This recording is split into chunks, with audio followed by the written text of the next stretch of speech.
Hey everybody, this is Eric Worre and welcome to NetworkMarketingPro.com. I'm here in Siesta Key, Florida with the man, the myth, the legend, Mr. Jeff Roberti. I'm going to let him talk in a moment, but I will tell you, he's earned over $70 million in commissions in the network marketing profession, more than anybody I've ever known personally. And he and I go way back, actually. I was involved with the company that he's still involved with. I was involved way back in the 1980s, my very first experience. I moved on from there. He continued on and obviously had huge success. Well, we're at his home, one of his homes here in Florida. And Jeff, thank you for being on and giving a little bit of your time. Thank you, Eric. Thanks for having me. Tell everybody your story, because I continue to find it inspiring as a person, kind of come from your background and how you got started in the network marketing profession. Well, I guess my story is, if I was going to share the story and how I got started, I did not come from a wealthy family. I'm the oldest of three boys. My father had died at an early age, at the age of 46, and I was always a hard worker. Always had a really good work ethic. Even growing up, even 14 years old, had a lawn business in the neighborhood, mowing lawns in the summer, and I worked construction and worked in the grocery store and worked as a waiter and cleaning pools and I was always the best at whatever I did. So when I got introduced to network marketing or having your own business or a home-based business, I brought that work ethic with me. But, I didn't have a higher education. I didn't have a lot of money. I didn't have a lot of experience, a lot of background in this type of business. But what I was lacking in those areas, I made up in a willingness to work, a burning desire, a willingness to work, and being really teachable. Finding somebody that's hungry, that's dissatisfied. And I talk about, people get started in this business sometimes out of inspiration or desperation. And for me, it was out of desperation. I was sick and tired of being sick and tired sick and tired of being behind on my bills in life, my promises in life, to myself, to my friends, to my family. And I was looking for some things to change in my life and was very dissatisfied. So when I got introduced to the opportunity, I became a customer first, which, really in this business, the first step is to become a satisfied customer, a raving fan customer, where you have that passion and that belief in your product or service. And then I found out there was an opportunity where an average person with an above average desire could earn an above average income. So I went to work on myself. I'll never forget, I came home after my first meeting, and you know how we all have a list of excuses? I had that list of excuses of, the experience or the age. I was in my early 20s, no money, no experience, no background, but I made it up in some other areas. And I decided, look, you can make money or you can make excuses, but you can't make both. In other words, I tore that list of excuses up, and I said, Jim Rohn's right. For things to change, you got to change. And for things to get better, you've got to get better. And you can have more in life if you become more in life. And as you grow, your business grows. This business is almost like a course in personal development disguised as a business, where you can go out there and grow and become more. And so I got off to a really fast start. I understood what Zig said, you can have, if you help enough other people get what they want in life, you can have everything you want in life. So I got off to a really quick start, started sharing the product, sharing the opportunity, building a team. Before you go any farther, let me just back up for a second, because there's so many little gems in there, like little nuggets. And anybody who's ever watched any things that I've talked about, what do I always said? There are three elements that you have to have. A burning desire, a willingness to work, and being coachable. Guess where I got that? This guy right here. I've been repeating it for 20 plus years because it's the absolute truth. Sure. The one thing that I add to that sometimes is if you have a little bit of competitiveness, not to make somebody else lose, but to want to win, to push yourself to be better. when you got, how old were you when you got involved in the network marketing profession? Well, I got first introduced at the age of 21. 21.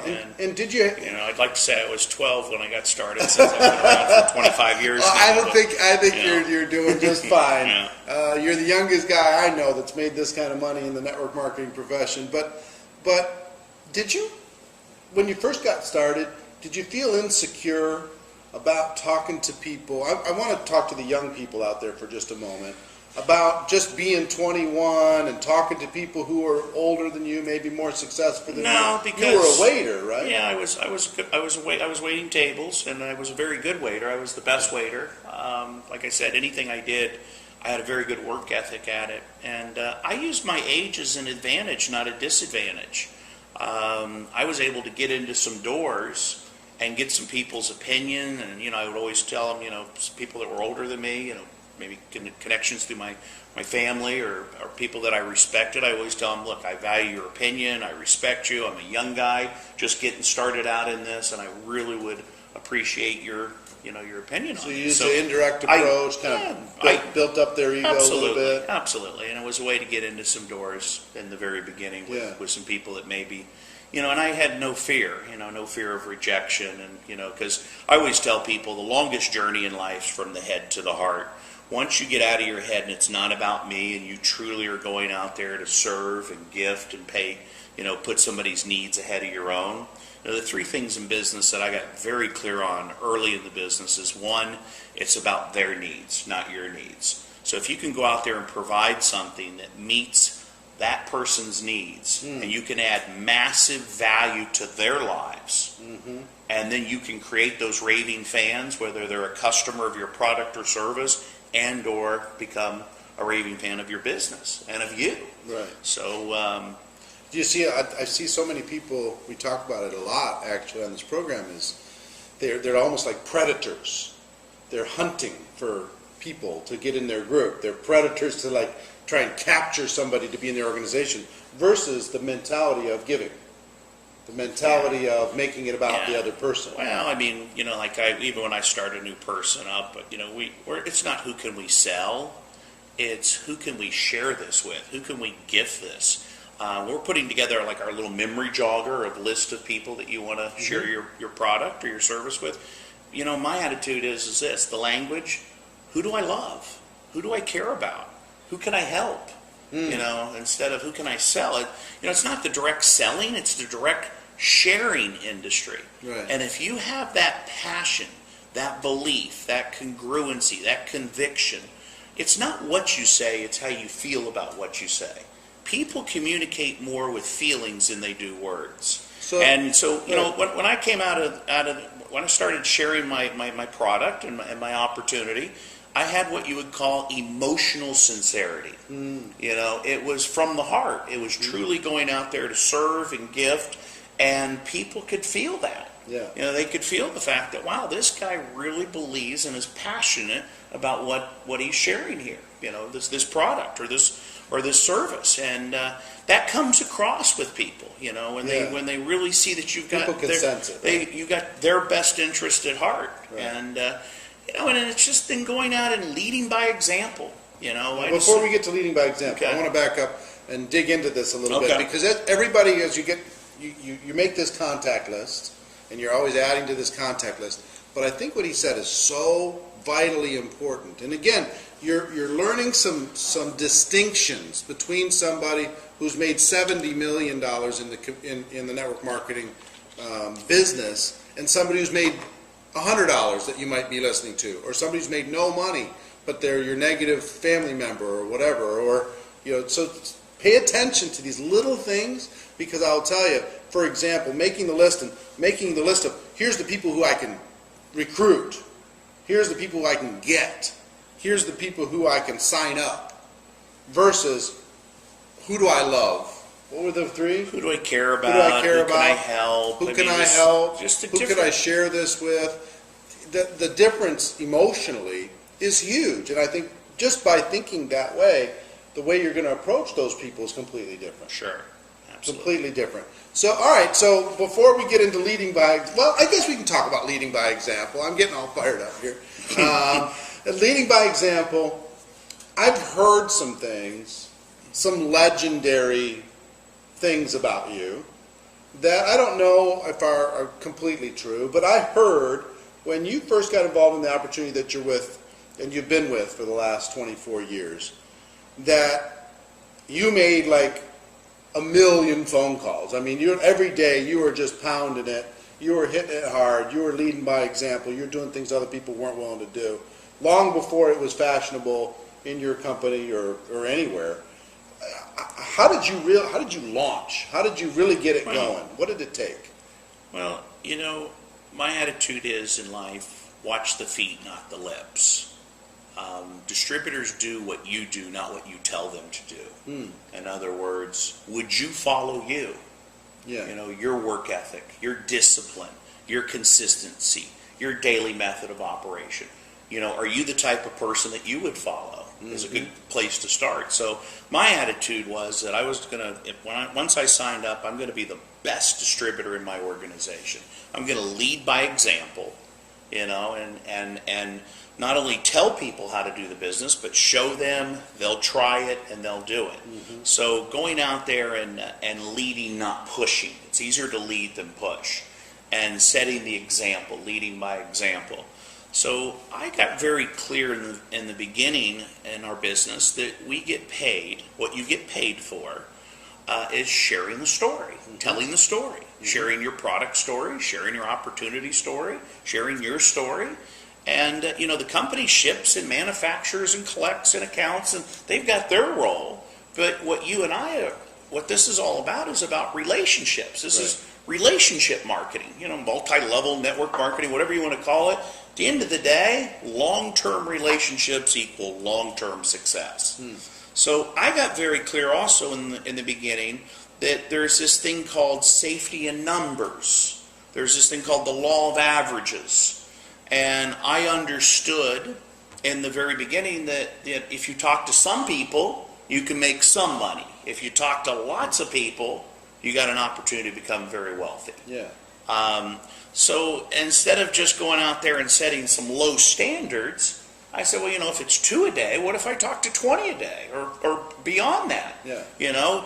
Anything you do consistently over and over again, you get better and better at doing it. Yeah. Remember Jim Rohn sharing with me, he said, Jeff, a few simple disciplines done consistently over and over again equal multiple rewards. Right. And an example might be, let's say you talk to 3 people a day, and you do that for a few days, nothing much happens. But you do that for a few weeks, and then a few months, and then by the end of the year, you've talked to what, almost 1,000 people? Right. Do you think you'd get better at telling the story? Absolutely. Do you think you'd start to come from more of a position of strength and have that voice of authority and that congruency and that conviction and that passion? Absolutely. Do you think that maybe you'd have some momentum in your business? And all of a sudden, maybe some of the people on your team would start doing the same thing. Right.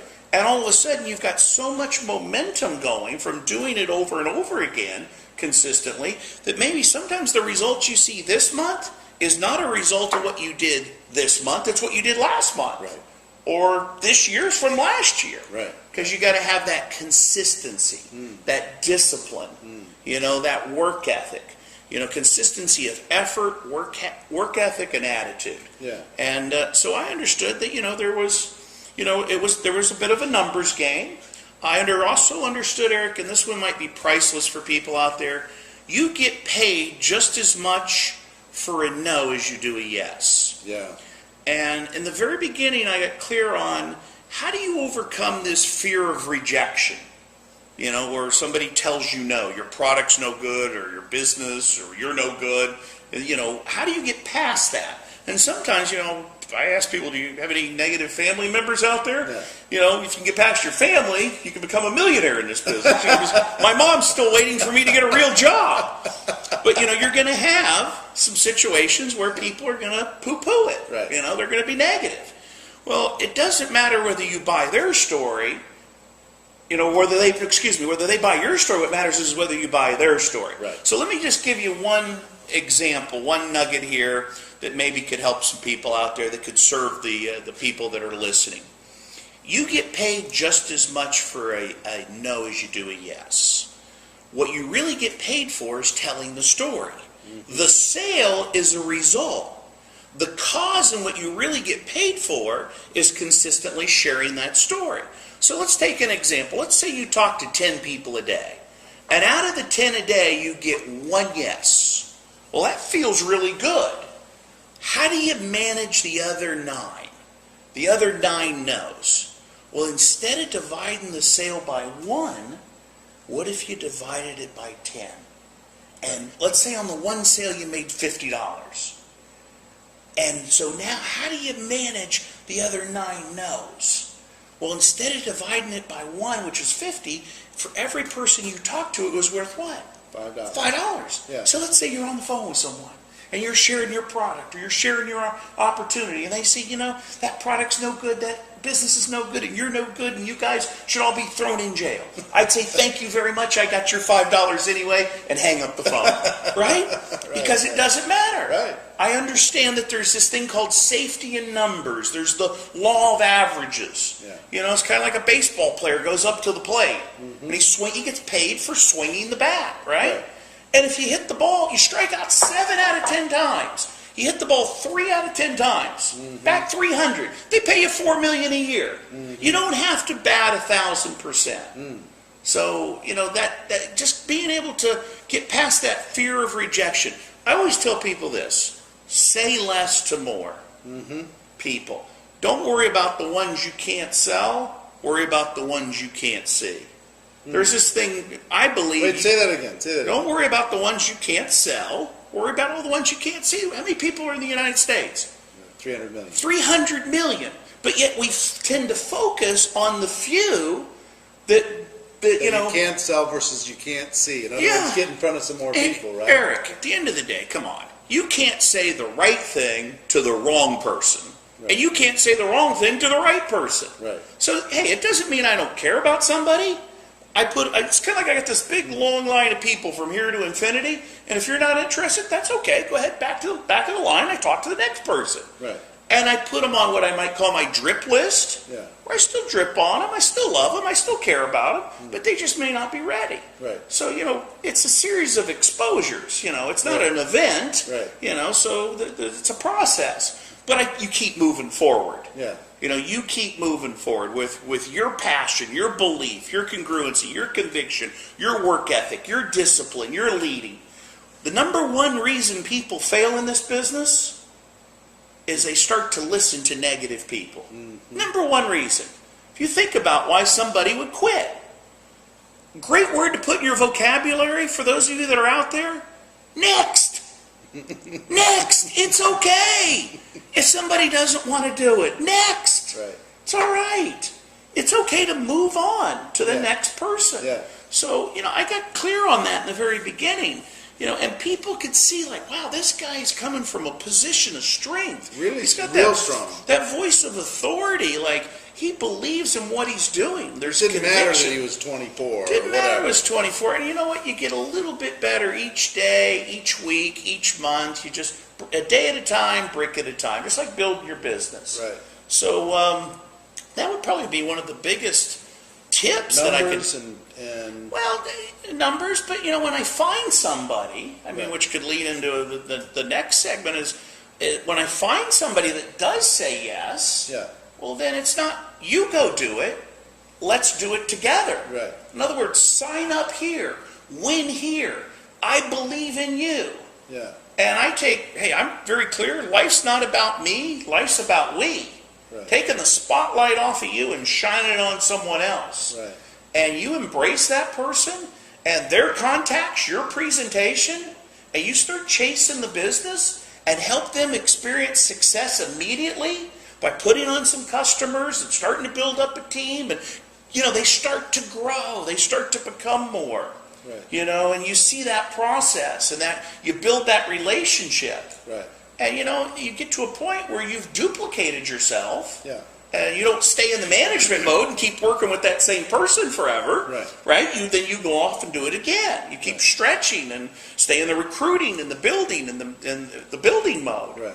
Where you keep building new teams. Well, before we get into getting a person started, I want to talk because where most of the pain is in network marketing, I think, is in the recruiting process, and a lot of them don't get the mindset that you get. What he just talked about is he had a burning desire, willingness to work. He was coachable. He was willing to lead by example. He made his list, and he decided to make up in numbers whatever he lacked in skill, and he had his passion and all that stuff. How do you deal with, when people say that they get not rejection, but objections? They get objections, and people say, hey, I'm not so sure if this works, and is your posture just so strong that you just kind of move on, or how do you deal with that? Well, I mean, some of the things I just shared with you, as far as, understanding that you're not going to bat 1,000%. Yeah. And the out of the head and into the heart. Right.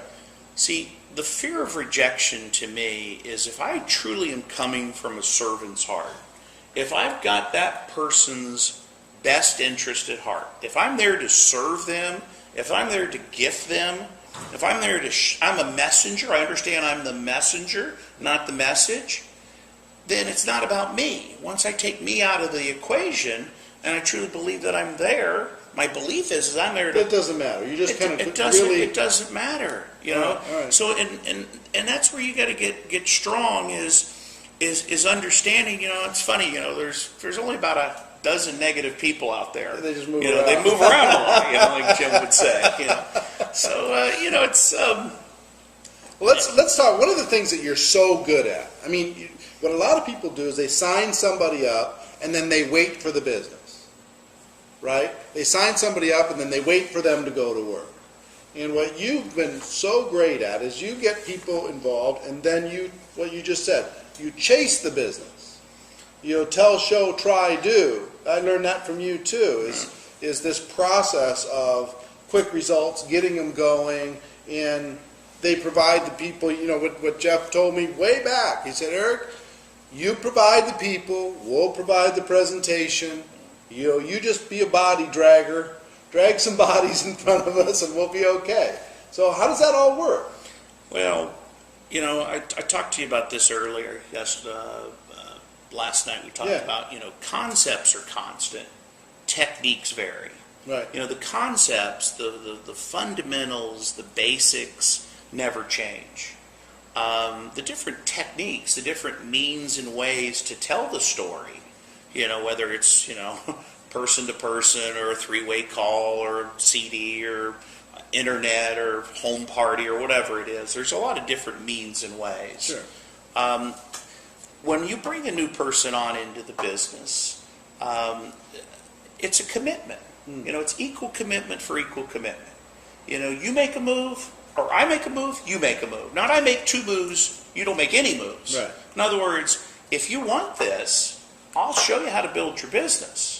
Right. I'm here to focus. I'm not giving to get. I'm not measuring what I'm getting in return. I'm not focused on my income. I'm focused on helping you get off to a fast start, and all the focus on you. What kind of success you're having in the business. I've heard this from a lot of top leaders. They say, look, I'm going to match your effort, and I'll even give you a little more than you give. But I'm not going to do it all. I'm not going to drag you over the finish line. You're going to have to take a step. Right. Well, is that true? Yeah. I mean, it's not your upline's business. It's your business. At the end of the day, I want to take somebody where they become, a distributor becomes, number one, self-responsible, self-disciplined, self-motivated, and ultimately self-functional. I want them to I want them to become independent. That's the greatest gift you can give somebody. My sponsor quit my very first month in the business. Bad move. bad move. Yeah, it's funny. People ask me, they say, "You ever see him?" I said, "Yeah, he was spotted somewhere not too long ago with a sign on his backside that says, 'Kick me here.'" But he Such a bad move. But he thought the grass was greener on the other side of the fence, and went to another program, and didn't realize that this 24-year-old ex-broke waiter that maybe didn't look like he had a lot of potential or a lot of education or background or money, had a lot of desire, was willing to work and was teachable, and went out there and got after it. So pretend that I'm a brand new person and you just sponsored me. What would you be telling me? And what would be our our launch plan? Well, there's some steps. I mean, the first step is, and if you don't believe in the product, if you don't truly or believe in the product and become a customer, raving fan customer of the product, there's really no step two. Yeah. Because we're going to build this on rock, not sand. We're going to build this on a solid foundation. So the first step, and that's why I say it's not the direct selling, it's the direct sharing.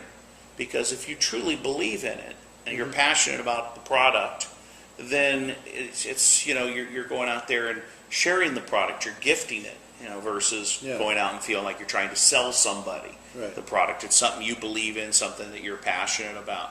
But it's all about relationships. We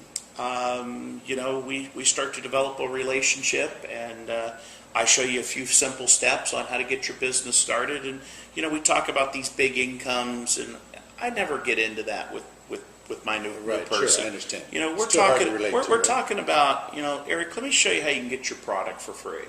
Let's refer a few people, steps. some baby steps. Let me show you how I can get you up to $500 to $1,000 a month. The majority of the people on this planet, an extra $500 to $1,000 a month is a life changer. Yeah. All of a sudden saves their marriage, their home, their car. Whatever it is. So it's some steps, and sometimes it's hard for somebody to believe more than 2 or 3 times what they've ever made in their life, more than double. You start. It's crazy.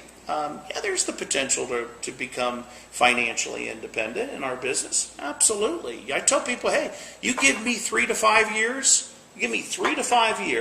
I'll show you how to compress a lifetime worth of work in what we do in the next 3 to 5 years. You'll look back and say, this was one of the best decisions I ever made in my life.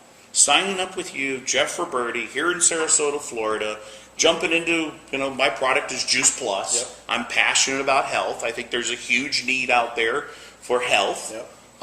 And just as there's much of a need for prosperity and wealth with all the confusion and uncertainty out there right now. Our business is very attractive. It's the magic of part-time, where you can start a part-time home-based business, flexible hours, low investment, low fixed overhead, part-time, immediate income, be able to expand your business not only in this country, but the 20 plus countries we're doing business in, and I'll show you how you can get it started. You see how he's planting all these visual images and how he's really helping? Yeah, but here's understand this. I love the magic of part-time. Part-time magic. I love that. There's something exciting about, when you got a little part-time business going on here. That's why you see a lot of women come into our business, because their spiritual life, their family life is their priority, and then if they can have a part-time business that they can start out of their home and network and share something that they believe in. A lot of times, the guy at first will be like, well, that's her business. Right. Starts having a little success. Well, it's our business. And then once it's successful, my idea, right? My business.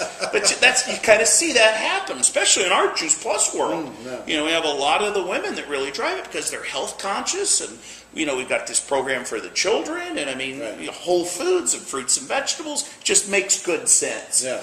And so the magic of part-time, this idea of planting the seed that part-time's not a silly thing, it's a smart thing, it's an exciting thing, it's a fun thing. And the other thing is, Eric, is this. I like to under-promise and over-deliver. If network marketing has a bad reputation, it's because people, they put these unrealistic expectations out there. I worked extremely hard building my business in 20 plus countries to have this type of residual income. It didn't happen overnight. Right. But I also understood that if I was consistent long enough and invested back into my business and back into people and kept building, kept staying in the recruiting mode, there was an opportunity to take it from part-time to full-time to lifetime to, your career. Yeah. And part-time to full-time to lifetime. And it's like people say, Jeff, why are you still so passionate about this today? I was just over in Munich, Germany with 5,000 people, and did another talk out in Los Angeles with over 5,000, back-to-back conferences, and you just put together another big tour that I'm getting ready to do over in Europe. And it's because, there's this thing, Eric, called the science of achievement, that part of it. But there's also this part of it called the art of fulfillment. Success without fulfillment is failure. Wow. And, people say, well, why are you still doing this today? Hey, when you love what you do and you get to add value to people's lives, there's nothing more rewarding than that. I sit in the front row at our conferences, almost 25 years. This January will be my 25th year. And I'm up in the front row with my journal taking notes like it was day one. And I hear new people come across the stage that have gotten up to our top position, marketing director. And it's not the position, it's not the money, it's who they've become. Wow. And you see some of the adversities and challenges and the growth, and you see this person up there that maybe you played a small part in that. Sure. You believed in them maybe even more than they believed in themselves. Yeah. And you see them share their story and come off the stage and all the hugs and kisses and pictures and flowers. It's like, so our business is so rich in relationships, so rich in love and connection, in growth and contribution and making a difference and making an impact. But I sit there and I hear these stories and I'm moved emotionally. Yeah. I'm sitting there in tears half the time when I hear when they're sharing up there. Yeah. And there's a lot of emotional revenue. There's a lot of spiritual revenue. Our business is rich in meaning and purpose and fulfillment. Where they're just beyond just the money. Yeah. Today I do it totally out of inspiration. Yeah, well, talk about that, because last night we were talking about how your reasons have evolved over the years. From a young man to today. Sure. Maybe where did it start, and how did it? Where did it go? Well, maybe this would be a good message for some of the other leaders out there. Once you build up your business and you get the residual income, and you get to a point where you really don't have to go out there and work it like you did in the beginning. You get paid. Part I love about it is you get paid tomorrow off of what you did yesterday. Yeah. That word residual income is great, but it can also be a double-edged sword. Because if you stop growing, the law of the universe, all things either grow or they die. Yeah. You either contribute or you either grow or you die. You're either climbing or you're either sliding. And it's just like contribution. Either you contribute or you're eliminated. Tony Robbins, one of my mentors, talks about a thing called CANI, C-A-N-I. It's called constant and never-ending improvement. Where you grow in all areas of your life. How's your financial mastery, your relationship mastery, your spiritual mastery, your physical mastery, your emotional mastery? Constant and never-ending improvement. That's why I joined his Platinum Club and have Tony as one of my mentors and immerse myself in that learning environment. But, for me to keep doing the business today is a chance to pay it forward. I'll never forget when I filled out my application and what it meant to me. And when I went to my very first meeting, and I remember driving home in the car, and I didn't have the money for the hotel or the plane, and I was here in Florida, and it was up in North Carolina. And you do what you got to do to make it work. And I remember driving home in the car, and I had the radio on, and I was thanking God for answering my prayers. Wow. There was tears of joy coming down as I was driving home. And wow, this is your chance. This is a chance for you to become more and have more, and to and your success, your income. Really, when I look at my income, it's a measuring stick. Yeah. The more lives I've touched, the bigger impact I've had, the bigger difference I've made. That shows up in that check, because the only way you're successful is if you help other people. They're getting the results. They're getting value. Their needs are being met. Right. So today years ago, I decided to retire into my business instead of from my business. Yeah, because you retired from your business a long time ago. And so maybe the other leaders that are out there is you've got to evolve your why. My why today is about inspiration. It's about, that brand new person that's just filling out their application. It's their grand opening. It's their launch of their business. And, the product that I share is Juice Plus, but what I really market is hope. I market hope.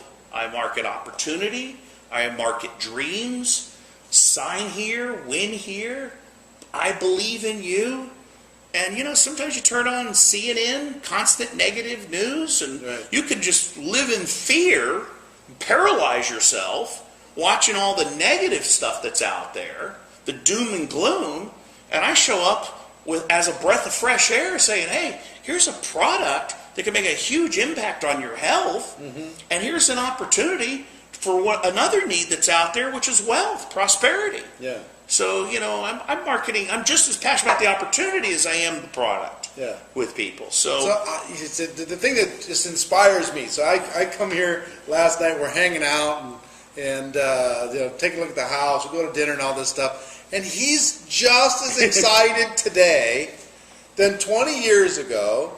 Coming, when I was spending time with him, trying to learn from him, he'd come to our little office that we had in Minneapolis, and he was just as passionate then as he is today. He would just literally go out there and say, "You can change your life right now." And he's getting me like all fired up, ready to get involved in the profession all over again last night because and he's telling these stories, and we had this dinner with this great couple that they've achieved financial independence. This great family, that they live in Spain now, but from Germany, and it's so fun. Tell everybody about the importance of stories.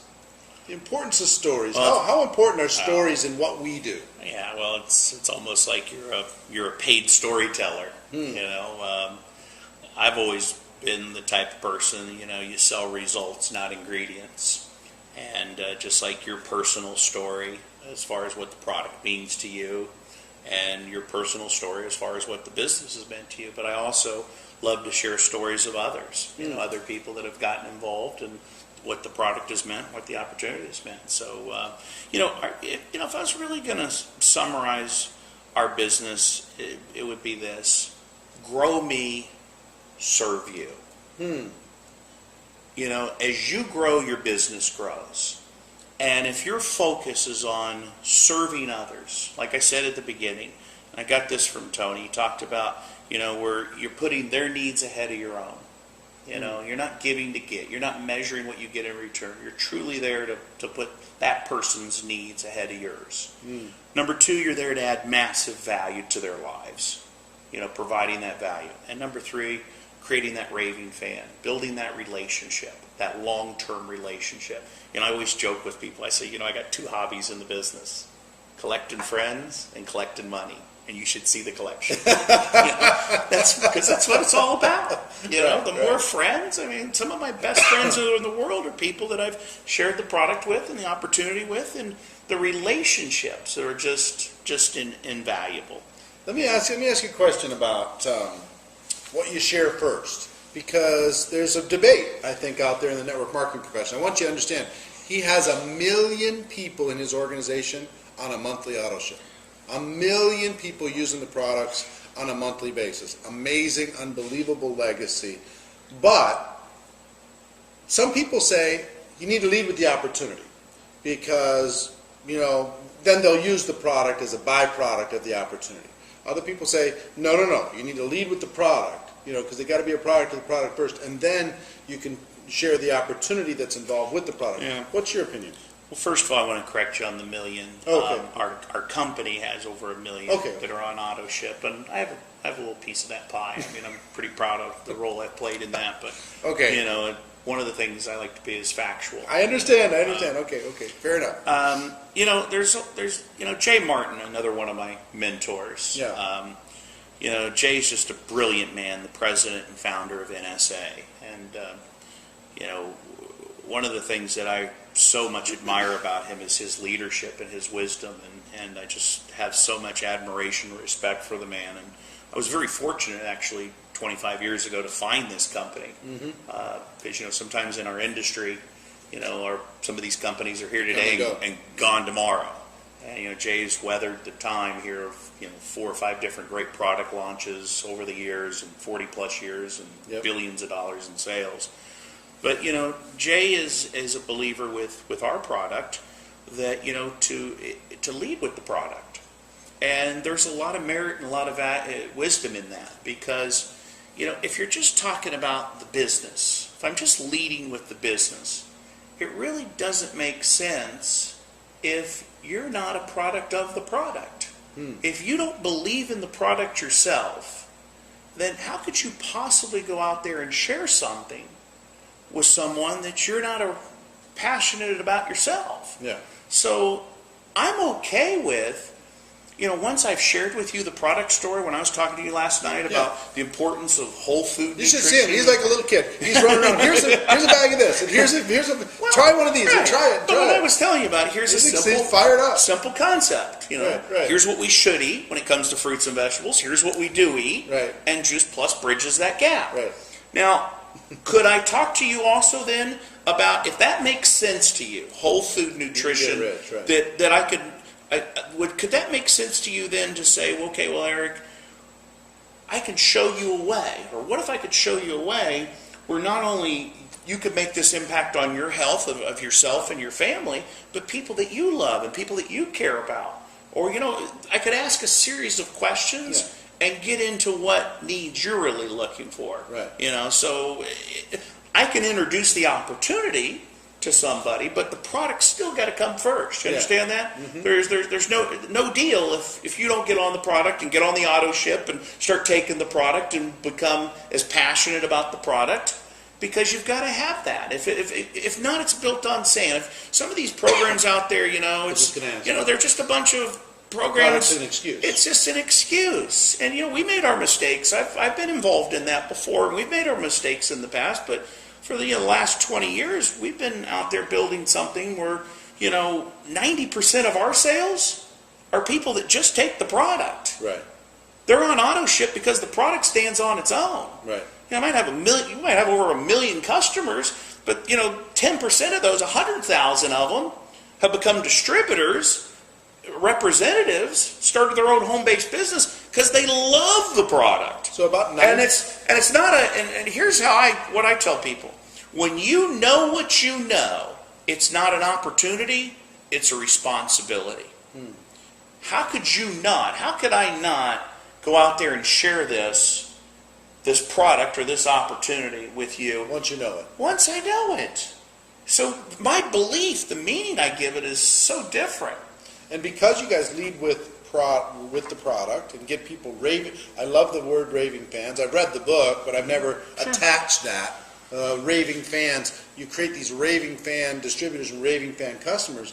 Is it true? Approximately 90% of the users are just not distributors. Just in consumers. They're just consumers. Is what that says is, if in the profession you have a product that will stand without the financial opportunity attached, that people will use it regardless of whether or not they're getting commissions. What I've told people is, I think people stay on auto ship for 4 reasons in network marketing. 1, they're making money. 2, they have the hope of making money.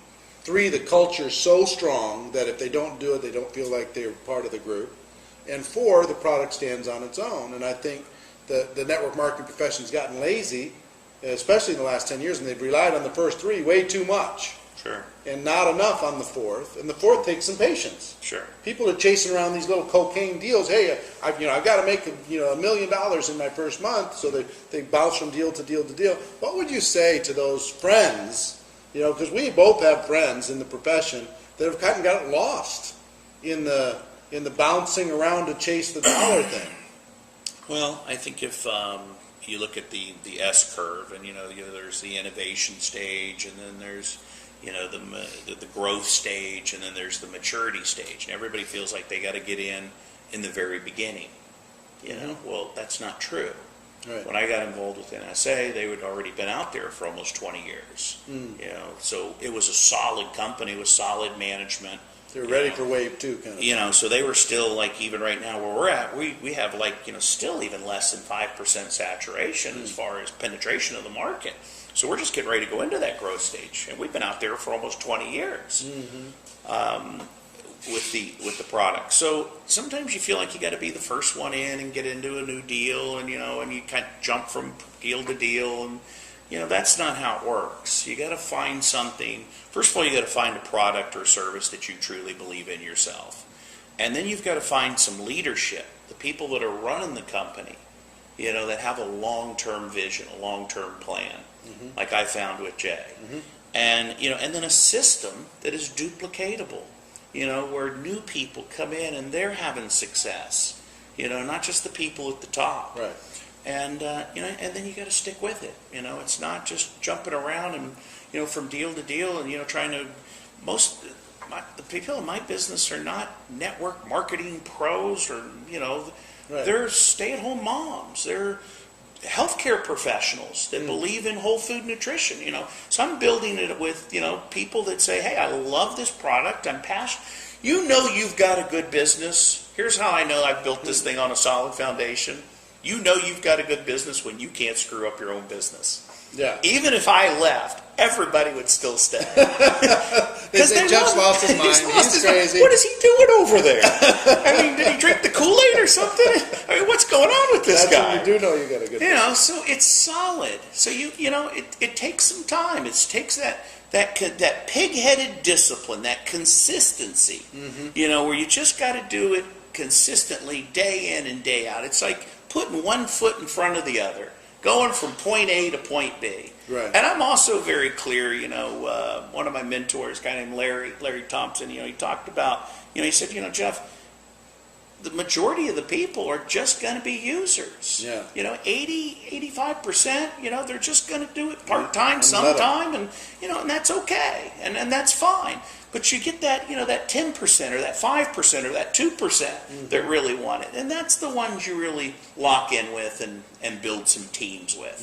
Yeah. Like the Vim and Birga Planga you met last night. I've taken my business, not only did I build it here in the United States, but I've gone to 20 plus countries. Right. And always kept building, always kept recruiting, staying in the building mode, and got out of my comfort zone and into some uncharted waters. Right? And, the bigger the problem, the bigger the paycheck. Some of these countries were not easy to open, but I understood that there was huge rewards if you could figure that out. And it's just been very rewarding. So on a lot of levels, emotionally and spiritually, and like I said, with just the relationships and continuing to grow and serve. Yeah. Well, talk to me about time management for a moment. Okay. At the very beginning, if you were going to recommend somebody for their first year or two or whatever, what percentage of their time should be talking to new people, talking to prospects, versus how much of their time working with their group? What percentage do you think? Well, you're always talking to new people. I mean, well, that's not what everybody does. But I mean, there's different stages, right? That's there's 4 stages. There's the production stage. Then there's what I would call the management stage, and then then there's the overseer. You kind of oversee the managers that manage the producers, and then there's the overseer of the overseers, right. that are overseeing the overseers to make sure they're managing the producers and doing their job. Right. Well, when you get into that overseer position, and all you're doing is dealing with problems and managing and overseeing people, then the business is it starts to become stressful, and you need a break, and I need a timeout. And it's no longer fun. If you want to get back into the fun, the juice of the business, that's getting back into the production phase, where you produce, where you're putting on new business. You got that new baby distributor. They got a good positive attitude and a fresh, warm market. Sometimes it's easier to give birth than raise the dead. Instead of trying to whip that dead horse, they don't want it anymore. It's okay. They're going to do what they're going to do. Why not go out and get somebody that wants it, that's got some desire, it's got some hunger, and put on that new front line. Here's my advice to some of you that have been out there for a while. If your business is flattened out or it's stagnant, go back out and do what you did in the beginning that got you to that top position in your company. Go back into the recruiting, the production, the building phase. Go back out there and put on. Nothing will ignite your business more than putting on 5 new front lines. And working with a new team. And you know what it'll do for your group? It'll inspire them. Because they'll say, well, look at Jeff. He's out there. At first they might be like, well, hey, you're not focusing on me and I'm not the issue anymore. You're not going to just spend all your time here managing me. And you start putting on some new business, all of a sudden you get after it. they start to see that, and then some of them start to get inspired by that. I remember Leading you by said you were example. always saying, "Catch me if you can." I'm gonna be bringing in some extra people. Catch me if you can. Come on, because it was inspiring to me. I was like, "Dang, I'm gonna get left behind. He's just gonna keep going. He's just not gonna stop." I mean, I think. Would you say that one of your secrets has been you've stayed more consistent in production mode than other people? Yeah, I mean, and that production mode could be if you're my new. Yeah, my new. You're driving it. You're telling the story. I'm chasing it through your business. Yeah. I'm. You get in front of people. I always joke also too. Another the lesson I could share with people is what we call the 3-foot rule. I don't know if you've heard of the 3-foot rule. Yeah. If somebody gets in within 3 feet of you, You gotta tell the story. you talk to them. Right. You make a connection. You build some rapport. Hey, turn off your phone. Get off your CrackBerry or your iPod or iPhone or whatever you're on and talk to the person next to you. Right. Put a smile on your face. Right. Say hello to meet somebody. Ask a question. Make a friend. Instead of going to a meal or having a meal at a restaurant, how about making a connection with that waiter? Right. There might be some waiters out there that could make you a lot of money in this business. I don't know. But whether it's the bellman or the driver or the waiter or whoever it is, I'm a team player. I make everyone part of my team. Making friends, collecting those friends, building those new relationships. And once you could drop me literally, Eric, out of an airplane, with a parachute, hopefully, and a backpack, maybe with some products and a few brochures, land me anywhere in the world, and within 90 days I could have a thriving business and not know a soul there. Right. Because I would create a warm market. Right. And once I found somebody, then I chase their contacts, right? And then those people know people, and then they know people, so it just starts to expand. So the 3-foot rule, we say, if you're not having fun, you're not doing it right. Right. Lighten up, and your sales will brighten up. You gotta have a little fun with this thing. You can't get too serious. I do. It's just. We joke about it, we go around, we're having fun, and we just almost make it like a game, like we're having fun talking to people, and sometimes I'll pull the waiter off to the side and say, hey, I have a gift for you tonight, something I want to share with you, and I'll share it with them. I don't try and make a spectacle out of it in front of the table, Right. But making that rapport, making that connection with somebody. There was a time when I was really wanting success, and I was dealing with my own stuff. I was growing meat. When I was a young man, he was also a young man, but he was like this rock star already. And he was going to be doing an event in Detroit, Michigan. And he had a new line going there, and he was chasing the business with this new line. And I called him up, and he was like 8 levels above me or something. I said, Jeff, somehow somebody gave me your phone number or whatever, and I ended up getting you on the phone, which I was grateful for. And I said, Jeff, if I come to Detroit, can I just watch you? And you're like, oh, I could tell, it's just like, you probably get that quite a bit. And I've had tons of people ask me, can I just watch what you do in a day? So I got in the car, and you said sure. So I got in the car and I drove over, and I slept in my car. I didn't have enough money to stay in the hotel where you were staying and Been there. doing your presentations, sleeping in the car, doing the presentations, and so I'm hanging out with you. And a couple of things that I learned from this, it was really interesting. One is, one joke you told, he said, Eric, did you hear? I said, what? He said, I won the lottery. I said, no. He said, yeah, really? I said, no, get out of here. He said, no. I said, I can't believe it. He said, yeah. Network marketing. I won the lottery, man. I get paid every single month, but it's just not for a 10-year buyout. It's a lifetime. I'm like, so, you probably don't remember this, right? Not quite. So the other thing is I watched him do presentations. He was chasing the business, and his new line there was just putting people in front of him. And he did the presentation, and you know what? It was the same. Over and over and over and over. He'd tell the same story. He'd tell the same joke. He'd introduce it exactly the same way. He would do the compensation plan literally almost word for word. Same pause, same inflection in his voice. I watched him do it 10 times, 15 times, 20 times over the course of 3 days. And I was just stunned. And it was so fun. I did a little homework, went onto your website and stuff. I'm listening to some conference calls. I'm listening to do the presentation. and it's the same. It's the same. I mean, he added a few things, just a few words, but the same. The reason why I got such a big smile on my face as I'm watching this is I'm listening to all the stuff that brought me up. For things to change, you got to change. You got to strike while the iron's hot. You know, it's not about me, it's about we. All these different things that he's just lived, these concepts. And so, you know, so the consistency. I see so many people, including myself. You get bored with your own presentation. So because you're bored with it, you start tinkering with it. It starts to become this monstrosity versus remembering it's about that new prospect. Sure. And what did you tell me last night? It's easier to get a new audience than it is to get a new presentation. So focus on the people you can't see and tell a new story versus trying to entertain the few people that, you know, you're too lazy to get around. You know what I mean? So anyway, it's been inspiring to me for a long, long time.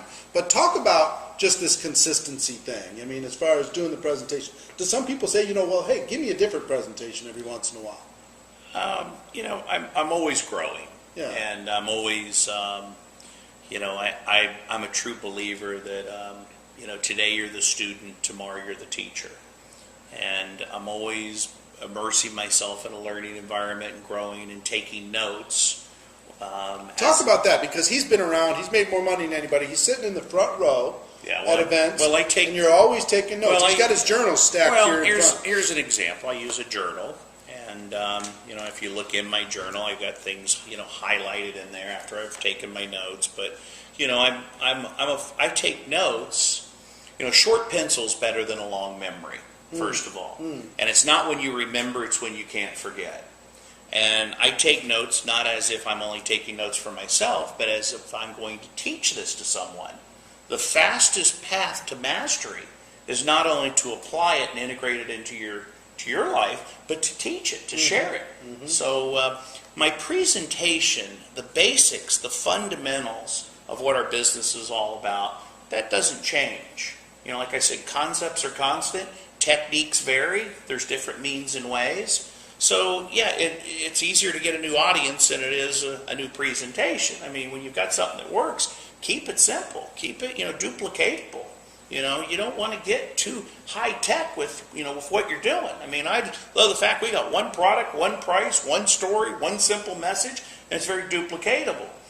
But, you know, as far as taking some new information and growing as a leader, growing as a person, then I've got material that I might sit down with my leadership team or some people that are up and coming and talk to them about some of these things that I've learned and in some of these different things that I've taken notes on. So I'm always constantly growing. Right. No, I'm not saying you're not growing, but I will tell you the presentation.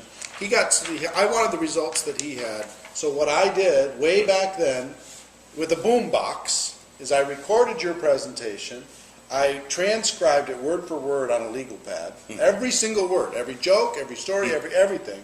I recorded my own voice into the tape recorder, listened to it, was just mortified because it sounded so terrible, no energy, no, you know, excitement, anything. I did it like 5-6 times until I kind of got it, and I put it in my car and I listened to it 1,000 times until I could do it in my sleep. Right.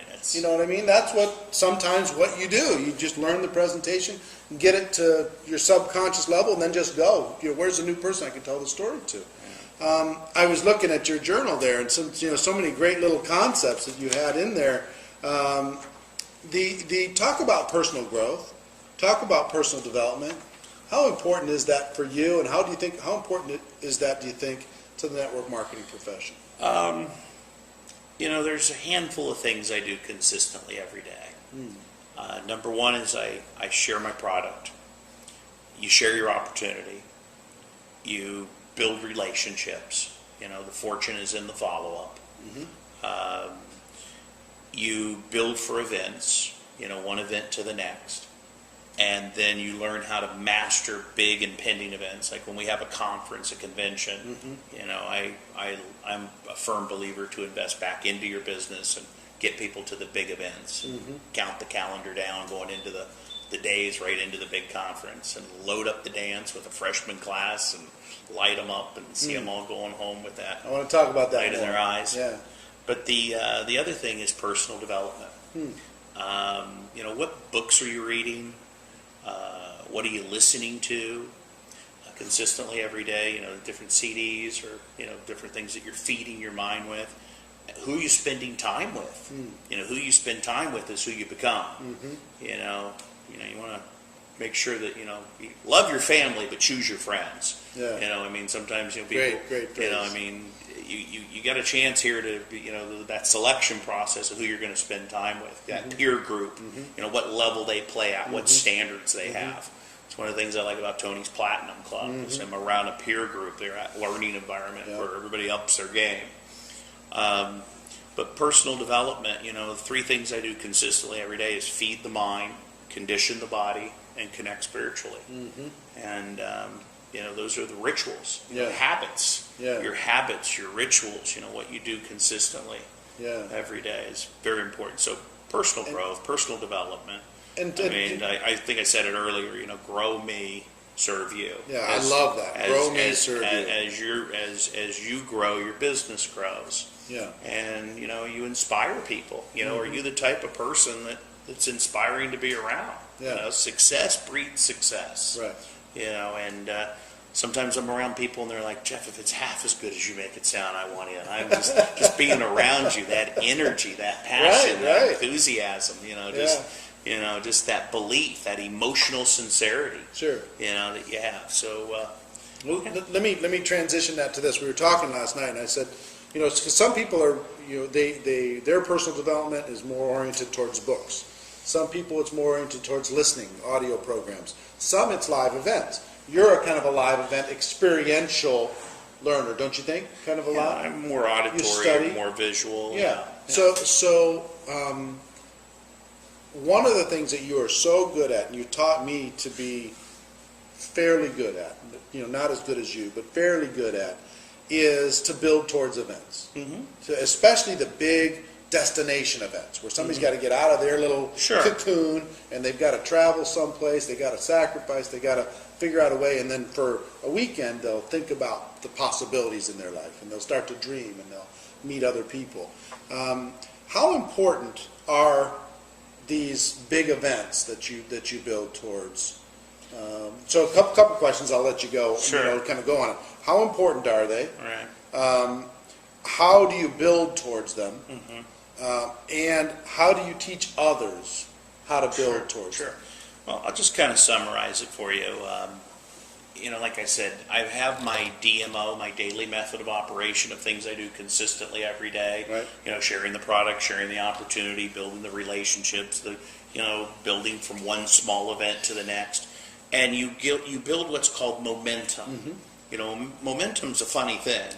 When you've got momentum going, it's great. But it takes some time to get that momentum going.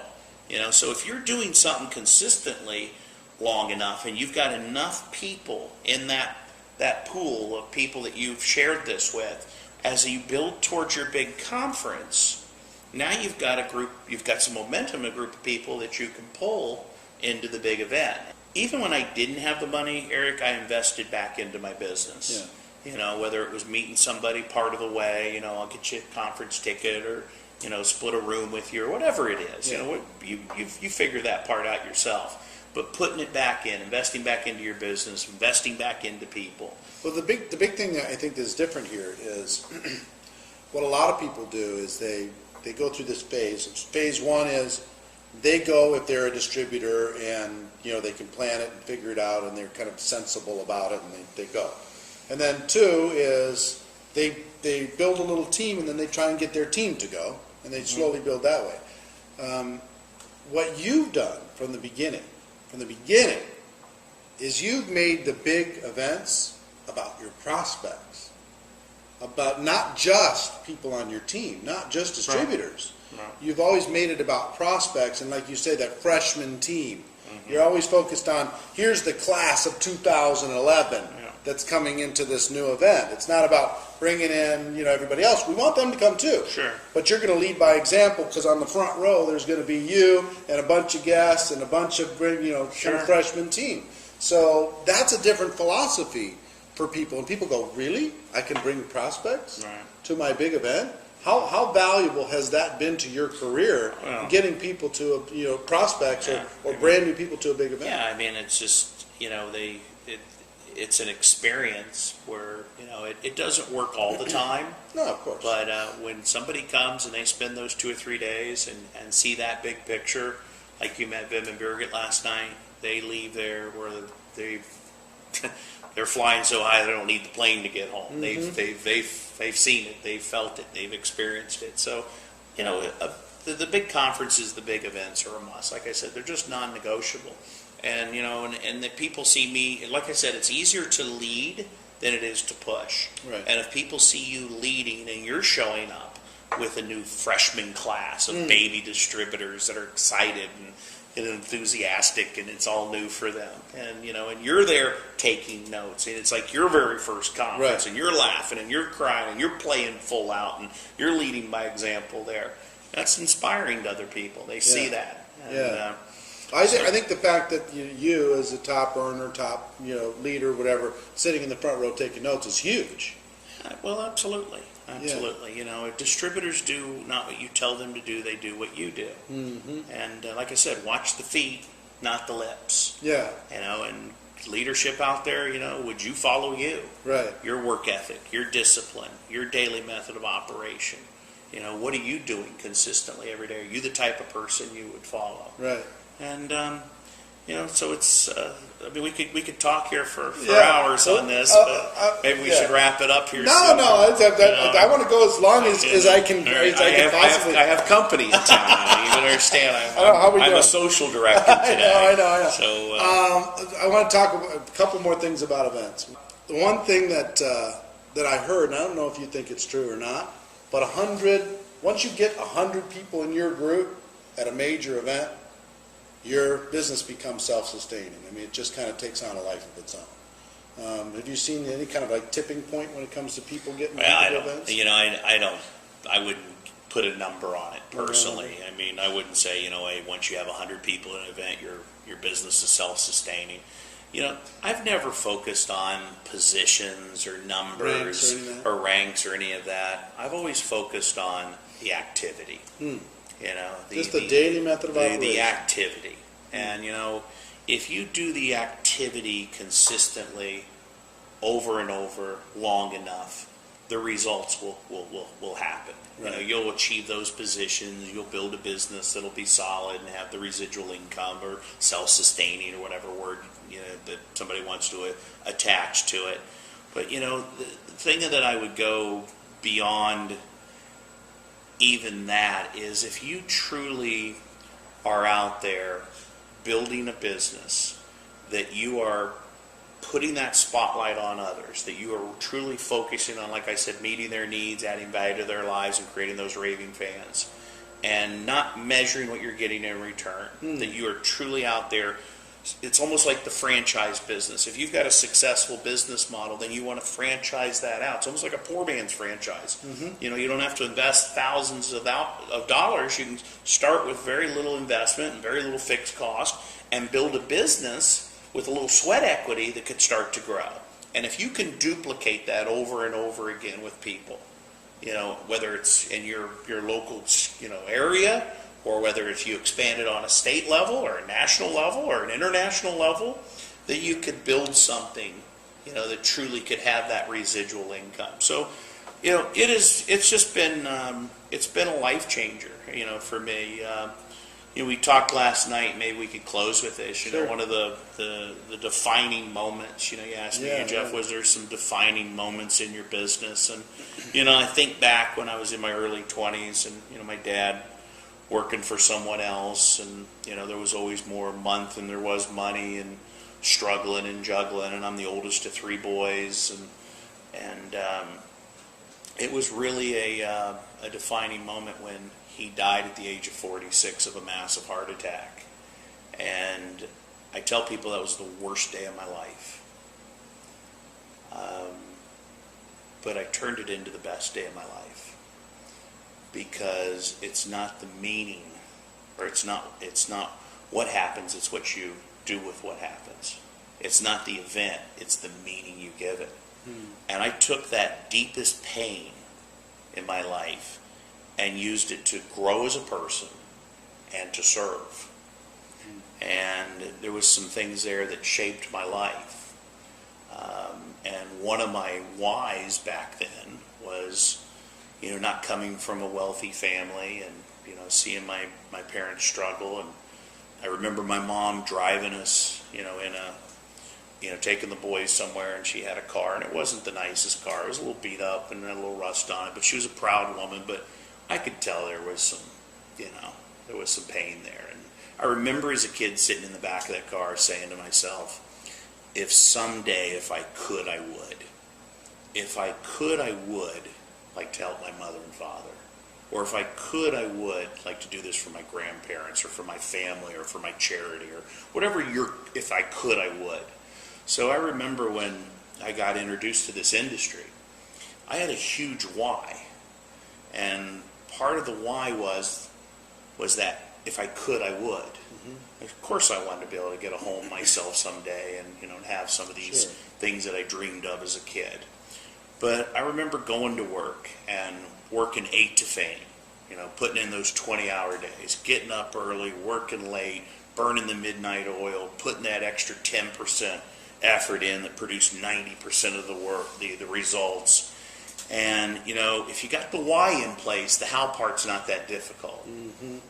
Come on, when you really get down to it, it's not that difficult how to build this. So that why was, that I said to myself, if someday, if I was ever in the position, I'd love to buy my mom a new car. And after a few years of working really hard, I was in that position. After investing back into my business, building it, 20-hour work days, just really going after it. And I'll never forget, it was on a Christmas morning. Got the car outside, and I found out what the car of her dreams was, of if she could have any car. And I bought this car. I didn't buy myself a car first. This was for my mom first. So I buy her this car, and I load it up. If you're going to shoot a king, kill him. I put all the bells and whistles in. I mean, I got her the insurance, the gas card, the whole deal. And she's up in the mountains, and I'm up there on Christmas morning. I got the car out in front of her home. And you know how it has that morning dew on the car, and I got a big red bow on the hood. And I'll never forget bringing her out. And that first thing in the morning, Christmas morning, she comes out, and she sees the car. And I hand her the keys, and I tell her how much I love her. And I see these tears of joy running down my mother's face. And I thought I was the one that was giving. The floodgates were open. I was the one that was receiving. And I just never forget, being able to that why I've been able to give that to my mom. And I'm sure there's some moms out there. How many moms would like your son to do that for you, right? It's so funny because my mom, we've got a great relationship now, and we talk about she says she was at a conference not too long ago, and I had I don't know how many thousands of people were there, and she was in the front row, and I acknowledged her. And what a chance to be able to acknowledge your mom at a convention like that.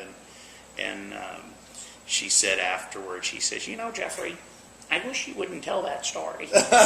You made us sound like we were so poor. Yeah, right. And she goes, and by the way, that car was quite a few years ago, and it's only a 2-wheel drive. I need something 4-wheel. I said, okay, I get your point. And she goes, and by the way, you only have one mother. Yeah, I said, thank God I can't afford 2 the way we're going.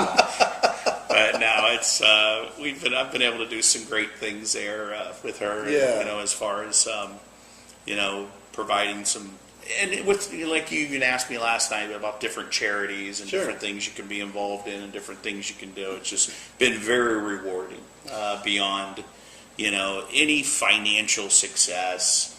Yes, do I believe that I'm on pace to be one of the first distributors to earn over $100 million? Sure. Absolutely. That is going to happen. I've got that, but that is a measuring stick. Understand that measuring stick is measuring the impact, the difference, the lives you touch.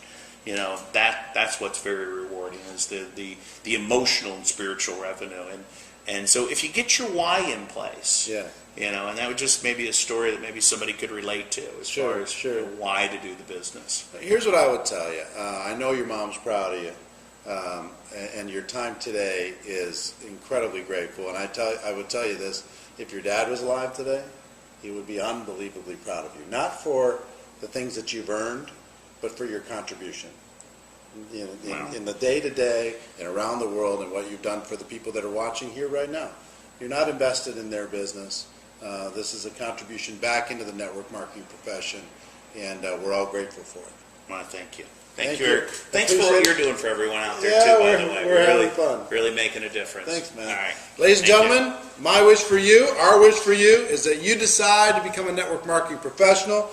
You grow you. Grow me, serve you, baby. Grow me, serve you, because it is a stone cold fact that we do have a better way. Now let's go tell the world. Everybody have a great day, and we will see you next time. Take care. Bye-bye.